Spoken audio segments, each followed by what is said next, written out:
সেটা জামাতে ইসলাম। আমি এটা অস্বীকার করার জন্য নেই যে সর্বপ্রথম আমাদের পাশে দাঁড়িয়েছে ছাত্র শিবির এবং জামাতে ইসলাম, তারপর অন্যান্য দলগুলো দাঁড়িয়েছেন, অস্বীকার করার জন্য নেই।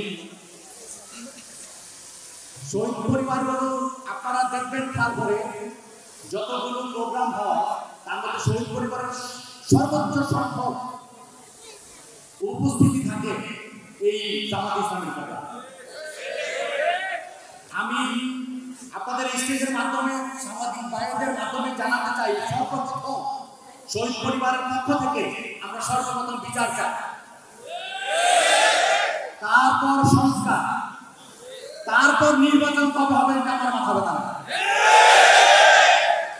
আপনারা আগে বিচার সংস্কার, তারপরে আপনারা নির্বাচনের কথা চিন্তা করতে পারেন। আপনারা যারা নির্বাচন করে সামনে যাচ্ছেন তারা কত 15 বছর কোথায় ছিলেন? আজকে একটা পুরো একটা পত্রিকা দেখতেছিলাম,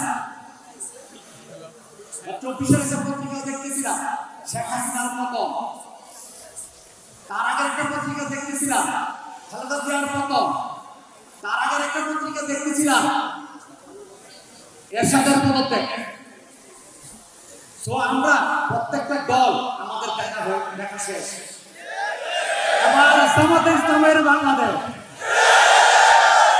আমরা সকলে মিলে আপনাদের চোখের উপর চোখ রেখে বলতে চাই, আমাদের সকল সবগুলো দল দেখা শেষ। এবার আমরা নতুন বাংলাদেশ বিনির্মাণে আমরা সকল ইসলামী দলগুলোকে একত্রবদ্ধ দেখতে চাই।